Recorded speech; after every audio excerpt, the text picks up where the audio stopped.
الحمد لله على نعمائه والشكر له على توفيقه وامتنانه، والصلاة والسلام على سيدنا وحبيبنا محمد بن عبد الله وعلى آله وأصحابه الغر الميامين وعلى التابعين لهم بإحسان إلى يوم الدين. أما بعد عباد الله، والله waxaynu ka soo hadalnay sacaadada iyo waxa lagu helo ama liibaanta farxadda guusha adduunyada iyo aakhiraba. waxa kamida waxyaabaha lagu helo macaanka iyo wanaagga nolosha qanaacada waxa la yiraahdo. waxaynu ku fasiri karnaa iimaansiga ama qofka ku kaaftooma wixii uu helo Ilaahay uu siiyo ku arsaaqay adduunyada iyo anfaceeda kala duwan. qanaacadu waxa ay leedahay faa'iidooyin badan. qofku haddii qanaacadu ka maqan tahay sacaado ma haysto. warwal buu ku nool yahay, meel buu hanqal taagayaa, ma afdhigayo, nicmada kuma kalsoona, balaa badan baa haysta. faa'iidooyinkeeda waxaa ka mid ah daliilun calaa quwati liimaan. qofku haddii uu yahay qof qanaaco oo ku kalsoon wuxuu Ilaahay siiyey, waxay sheegaysaa iimaankiisu inuu awood leeyahay. taabicigu weyna xasan albasri raximahu llah waxa uhi ina min dacfi yaqiinika an takuuna maa fii yadika awthaq bima fii yadi illaah. waxaa ka mida yaqiintaada iyo qanaaco xumadaada inaad waxa gacantaada ku jira kaga kalsooni badantahay waxaa ilaahay xaggiisa ku maqan, oo kalsooni aanad ku qabin waxa alla kuu hayo, laakiin aad kalsooni ku qabto waxa qasnadaada iyo jeebkaaga ku jira. marka waa dadka wanaagsan qiimaha badan ee darajo ay gaaraan. waxa ay faa'iido ka tahay qanaacadu yataxaqaqu biha ashukru lilaahi subxaanahu. qofka qaanica waa shaakir. qofku hadduu ku qanacsan yahay wuxuu Ilaahay u qorsheeyey, u gartuu qadaray, sacaadana wuu helayaa, ilaahayna wuu mahadnaqayaayo shukrigaa taa ku yimaada. xadiid tirmidi uu warinayo oo xasana min xadiidi abi hurayra, nabigu wuxuu uhi sala allahu calayhi wasalam kun warican takun acbad annaasi wa kun qanican takun ashkara annaas. qof iyo muslimkii waxaad noqotaa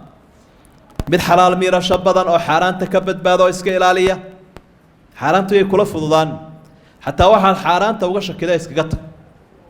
waric baad noqonaysaa qof xalaal miirasho badan, ducadaadaa la aqbalayaa, deeqdaa la uu ku siiyaa kuu barakoobaysa. wa kun qanican takun ashkara annaas. waxaad noqotaa qof qanaaco leh oo aan kakanayn, oo aan hunguri weyneyn oon mamanayn. waxaad noqon doontaa dadka ka ugu shukri badan. asbaabta iyo waxyaabaha lagu helo shukriga ee xaqiiqo uu ku noqdo qanaacada ka mid ah. faa'iidada saddexaad ay leedahay waxa weeye innahaa sabiilun ila alxayaati ayiba. noloshaa wanaagsan ee dadku ay adduunyada wada raadinayaan waxa lagu helaa qanaacada ayaa lagu helaa. qofku inuu ku maarmo ku kaaftoomo wuxuu Ilaahay uu siiyey subxaanahu wa tacaala. ilaahay baa wuxuu uhi man camila saalixan min dakarin aw unthaa wa huwa mu'min falanuxyiyannahu xayaatan ayiba. qofka alla rumeeya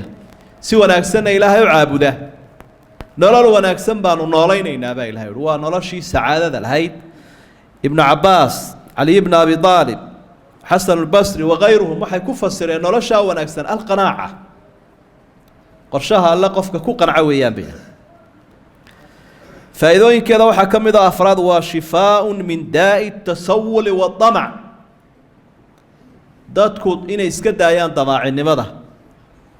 wax kala doonka, dad kale ay leeyihin inay doonaan, ama tasawulka ay badsadaan su-aasha. waxyaabaha ka daweeya waxaa ka mid a qanaacada. hadduu qofku qaanic yahay su-aasha uma baxayo, wuu iska daynaya, waa ka fogaanaya inuu cid wax weydiisto. asxaabigii la odhan jiray xakiim ibnu xisaam, allaha ka raali noqdo, maalqabeen buu ahaa. si ay ka noqotay ama wuxuu uga jeedayba, nebigu u yimi sala allahu calayhi wasalam, xooluu weydiisto wuu siiyey, haddana wuu weydiisto wuu siiyey, haddana wuu weydiisto wuu siiyey. casharadanaaba laga yaabaa iyo cibradan inuu uga jeedee. markaa nebigu wuxuu ku yidhi sala allahu calayhi wasalam xakiim bnu xisaam xakiimo ina hadihi dunyaa xulwatun khadira adduunyadani marka la eego xagga eegmada waa cagaar qofku wixiisa marka uu daadaawanayo way la cagaaran yihin marka la cuncunayana waa macaan qofka qaata iyada oo loo quudhay oo loo gartay ilaahay baa u barakaynaya qofka biishraafi nafsi ku qaata isagoo dadka xaduuraya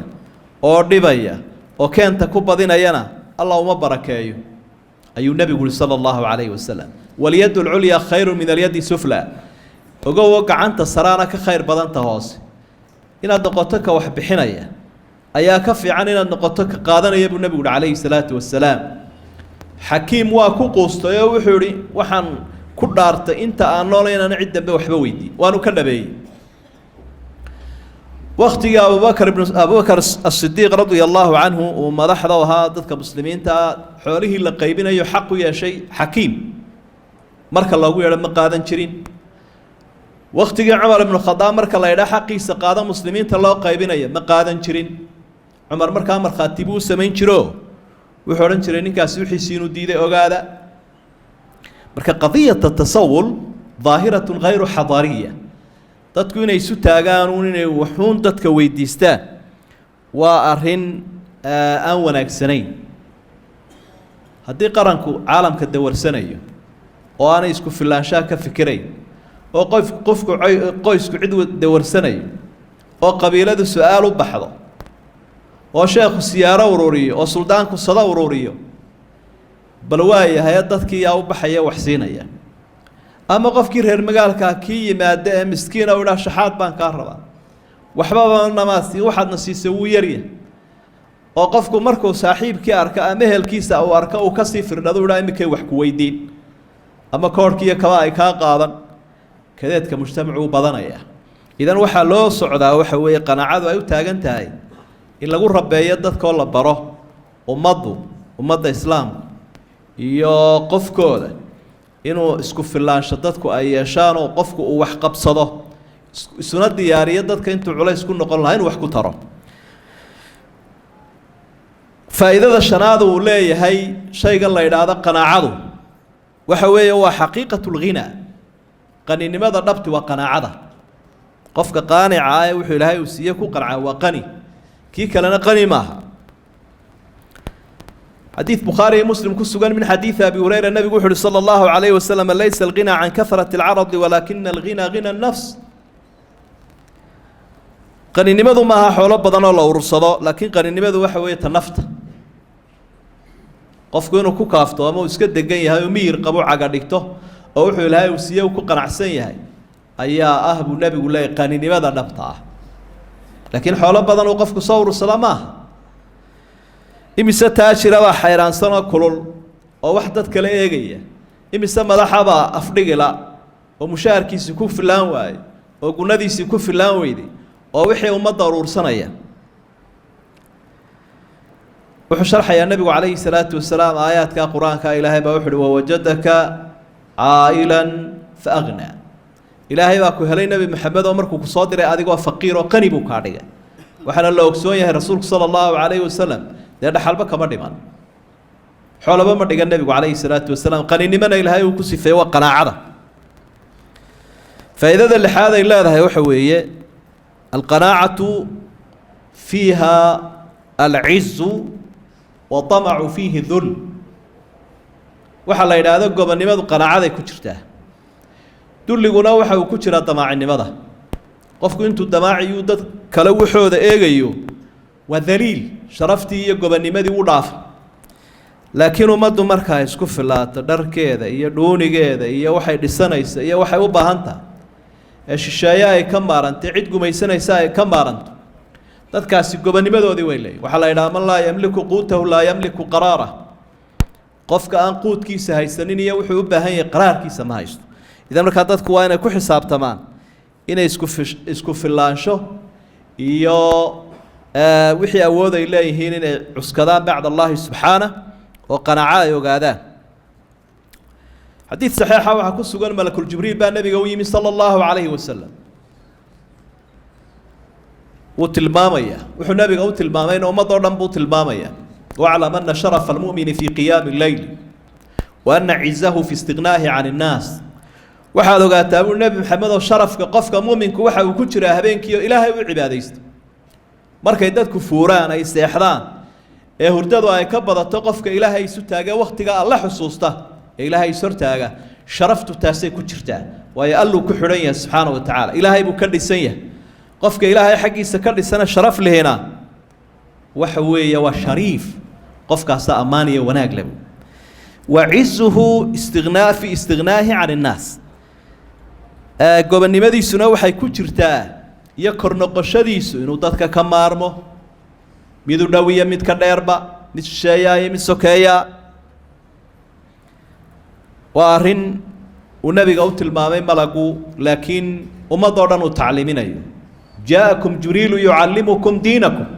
siduu nabigu lahaa calayhi salaatu wasalaam malagani wuu idin yimi isagoo idin baraya diintiina markuu arkaanta iimaanka iyo arkaanta islaamka baraya rasuulku sallallahu alayhi wasallam isagoo asxaabtiisu inay baahnaayeen oo duruuf ay iska jirto dhaqaalahoodu yaraa haddana wuxuu ku rabayn jiray qanaacada inay ogaadaan oo wax qabsiga badiyaan oo damaca iska daayaan markaa wuxuu lahaa midkiin intuu xarigiisa qaatay inuu xaabo soo gurto oo uu iibiyo oo bar sadaqa u bixiyo badhna masaariif ka dhigtaaba uga fiican inuu dadka wax weydiisto iyadoo laga yaabo intuu weydiisto hadalkii uu ka dhacay inaanay haddana waxba siinin ay u aamusaan qanaacadu waxa weeye shayga kaliya ee ilaahayna kugu jeclaanayo ummaduna kugu jeclaanayso qofka hadii la yiraahdo bal ka waran arinta qof waliba ilays buu ku raadinaya wuxuu waaba shaygan u baahnaaba wax ilaahayna igu jeceliyo ummaduna igu jecesho waa inta badan dadku waxa ay kugu jeclaanayaan wuxuu badan yahay wax ilaahay kugu nacayo rasuulka sallallahu alayhi wasallam taa inoo sharxay xadiidkii saxiix ahaa ibn maajah ku sugnaa wuxuu izhad fi dunya yuhibbuka allah wazhad عما في أيدي الناس يحبك الناس الدنيا كل حساهد وهوالا ويدا هوريرنا إلهي هو ساجين الدنيا إسكابش قيس لكن وحي تهاي أجو وإلهي الدنيا إسنافسن إن إلهها قاعد يقول رميسنا وعمل فلايا كل حساهد الدنيا وعقيدين وهلك عبادتها قلين والله هو ساجين وحكى الدوان الزهد عن الدنيا والزهد في الدنيا إن الدنيا لقت تجو ولا جساهدتها صح معها ورجع كنيسته سيكون باقينا وباطل لكن الدنيا ده قف كسوة كل حجراش قيسنين وكل حساهدا وحشة جيسا إنه إلهي يدين توسيج مركز تاسيل هذا كوش علاني هذا زاهد في الدنيا وازهد عما في أيدي الناس يحبك الناس ذاتك وحود أنا وداه يقولون ويكوش علان أصحابته منطلقة سيكدولي تشيرينو مديا كمده marka uu shaabuga ama uu ka dhacdo isagoo faraska ku sugan ka ag jooga ma oran jirin ii soo dhiiba uu degaya uu soo qaadanaya si baahida u yareeyo bani aadamka caabidkii weynaa maxamed ibn waasic looranaya maalin maalmaha kamida nin baa wuxuu arkay isagoo isku cunaya al-khubza bil ma baalkan rootiga la yiraahdo ama canjeerada ayuu biyo cad ku cunaya maad wax iskaga dartid buu waa qarax marka kelmad cajiiba wuxuu ayuu ku jawaabay wuxuu yiri من قنع بهذا لم يحتاج إلى الناس قفك أنت نكون قنعة كوبا ذاتك أما بعضه قناعة واحد تصالين نوجو النبي محمد صلى الله عليه وسلم سين وكسون هاي حاسس كيسي أصحاب تيسي تاريخ ذو آخر تجار بها هذا أنا قانعين بها قناعة وحيا بها كو إنه سبب كروحة كاملة إنه قفك أجاده الدنيا ذو إن الناف يسوء أي تجي يسوء أري واري marka waxaan waarayna aan u waaranin laakiin uu amal falo waxa waarayo nicmada Ilaahay agtiisa waa inuu eega dadka ka hooseeyo dadka ka sareeya aanu eegin arrimaha adduunyada saasuu nabigu inagu la taliyay calayhi salaatu wasalaam mar wala waxaaga aad ka warwartaa ama ay kugu filaan waa inaad madamac ku gali lahaa dadka ka hooseeya markaad eegto waxa wada oran doontaa adaaba dadka u sareeya وحكمنا تربية النفس على الاقتصاد في الإنفاق وعدم الإسراف وماذا نقول بدن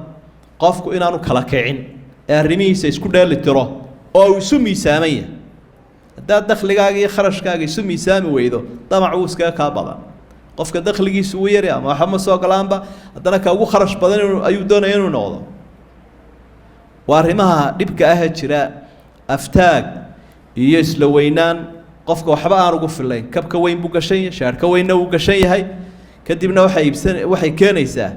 inuu damacu ku bato kala dii qofka kharashkiisu bato mar walba inuu ku xisaabtama waxa ku soo galaya ee Ilaahay uu ku arsaaqay inuu ku saleeyo kharashkiisa waxyaabaha marka dadka lagu rabeeyay ku qanacaan waxay noqon doonaan kuwo kalsoonida iyo kaaftoonaantaasi ay timaado arrimahaasina waa waxyaabaha u kasbi kara sabab u noqon kara qanaacada idan marka in nolosheena dib u eegno weeyo sifaadka ama dhaqanka wanaagsan akhlaaqdi rususha ee asxaabta ah waa inaan ku dhaqanaa si aynaan ugu duloobin